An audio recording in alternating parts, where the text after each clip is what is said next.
2015년 손흥민이 토트넘으로 이적한 후에 토트넘은 3번의 2인자 자리에 오르게 되었습니다.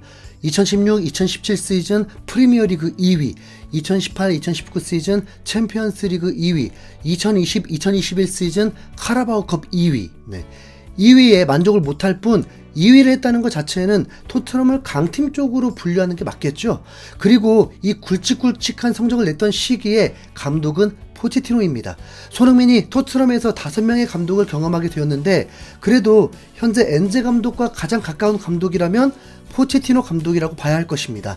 두 감독 모두 공격적인 감독이고 무리뉴, 산투, 콘테는 수비를 더 중시하는 감독이죠. 그래서 지금 토트넘이 1위를 하고 있을 때 최소한 2019년 11월부터 2023년 5월까지는 어떤 기록도 비교할 필요가 없습니다. 전술 스타일이 다르기 때문에 비교할 것도 없지만 선수들이 매우 달라졌기 때문에도 과거 토트넘과 비교할 것이 별로 없습니다. 해리 케인이 지금은 없기 때문에 컬러 자체가 달라졌고 2023년 영입된 선수들만 해도 주전이 5명입니다. 베드로 포로, 비카리오, 반더벤, 우도기, 메디슨. 포체티노 시절에 활약했던 토트넘 선수는 손흥민만이 유일한 상황입니다. 여러분, 이게 참 의미가 있는 게 손흥민이 고인물이라서 지금도 토트넘에 있는 게 아닙니다. 오히려 토트넘은 과거에 손흥민 중심으로 가지 못했던 것을 뒤늦게나마 손흥민 중심으로 체제를 바꾼 것입니다. 구단 입장에서는 새로운 감독을 모셔오듯이 팀에서 핵심 선수를 통해서 선수단 분위기를 바꿔버린 도전입니다. 자, 현재까지는 대성공.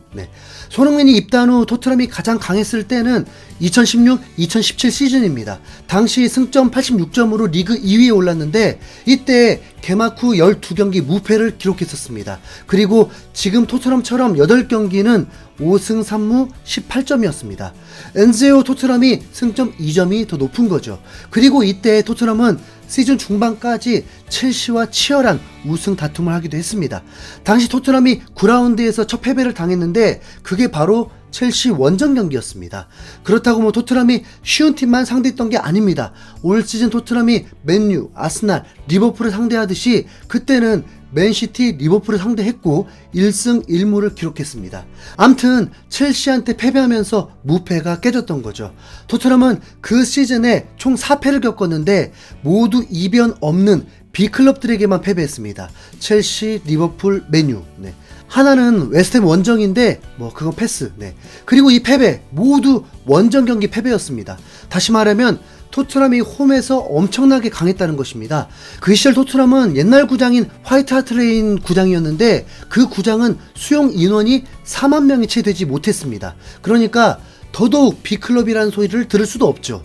뉴캐슬의 세인트 제임스 파크보다 15,000석이 적고 에버튼의 구디슨 파크 정도의 경기장 규모니까요. 토트넘은 화이트 하트레인 구장의 마지막을 2위로 마무리한 겁니다. 첼시와는 총 6점 차이가 났는데 오히려 첼시는 5패를 겪었습니다. 그럼에도 우승을 한 건 토트넘보다 무승부가 매우 적었기 때문이었습니다. 그래서 이때 우승을 놓친 게 더욱 아쉬웠죠. 득점도 1위, 최소 실점도 1위였는데 시즌 중반까지 이겨야 할 경기를 무승부라는 결과를 내면서 놓쳤던 것입니다. 썬더랜드, 본머스, 웨스트햄 브로미치, 에버튼 모두 원정 경기 무승부. 그런데 결과적으로 보면 본머스, 웨스트 브로미치, 에버턴은 모두 10위 안에 드는 성적이었으니까 만만히 볼 상대들은 아니었던 거죠.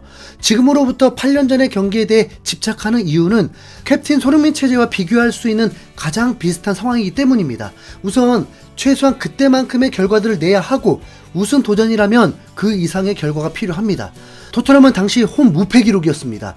홈 무패하면 떠오르는 인물이 있죠. 엔제 감독은 50경기 이상을 홈 무패 행진을 현재까지 달리고 있는 중입니다. 자, 듬직하죠. 현재 토트넘은 홈 3경기 전승입니다. 이게 또 고무적인 것은 8경기에서 5번의 원정을 겪었는데도 6승 2무라는 것이죠.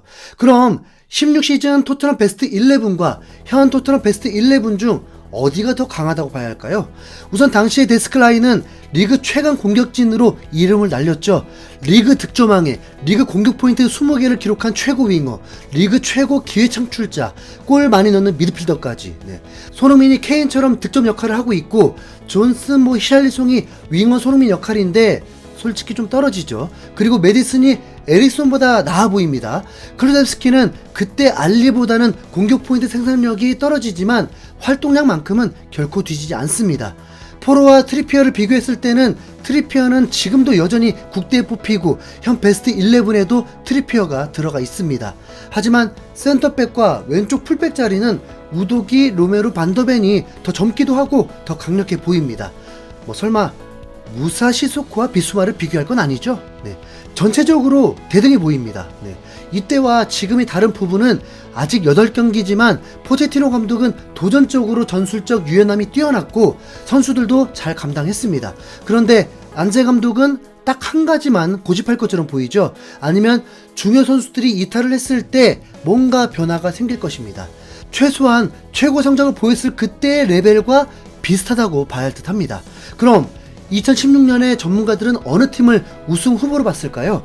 토트넘도 당시 우승 후보에 들어 있었습니다. 네, 빅6 안에요. 네, 그리고 유일하게 퍼디난드가 우승 후보 3팀 안에 맨시티, 맨유와 함께 토트넘을 선정했습니다. 당연히 토트넘이 가장 유력하다고 한 분은 아무도 없습니다.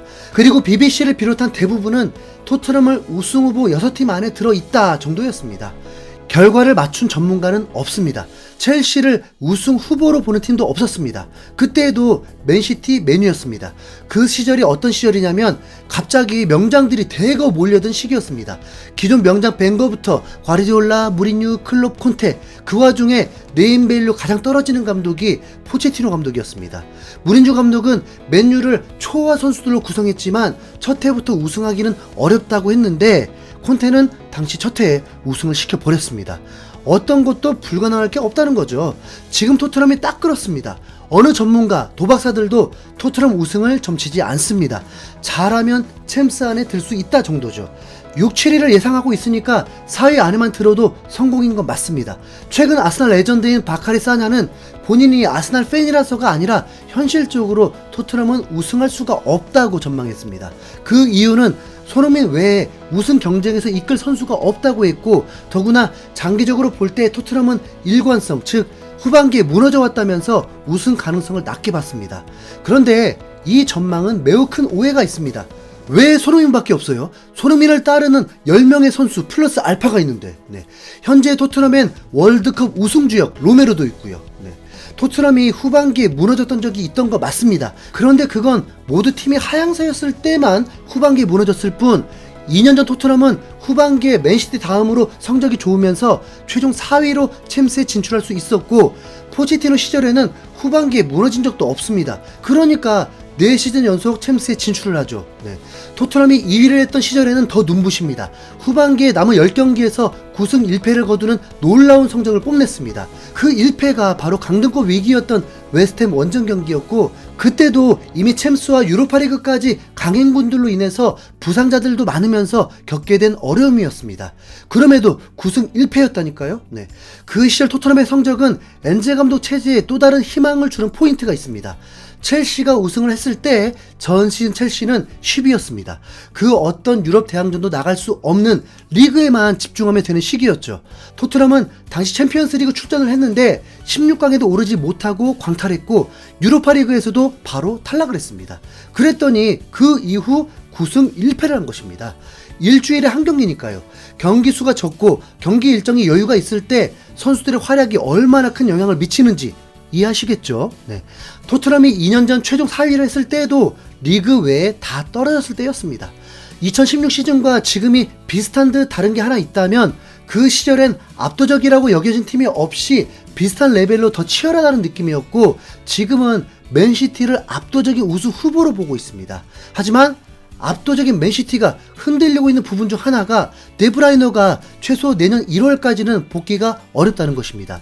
로드리가 있었다 해도 맨시티는 압도적인 경기들을 하지 못했습니다. 뉴캐슬에게 겨우 이겼고 셰필드에게도 무승부 직전이었습니다. 로드리가 없었다고 하지만 울버햄튼과 아스날에게 패배한 것도 의미가 크죠. 원정에 약하다는 느낌도 없지 않아 있습니다. 그럼 올 시즌 분위기가 그때와도 비슷한 거 아닐까요? 토트넘이 2016-17 시즌 같은 행보 그 이상으로 나갈 수 있길 기대해 보겠습니다. 응원입니다. 응원 여러분. 이상 흰수염고래였습니다. 감사합니다.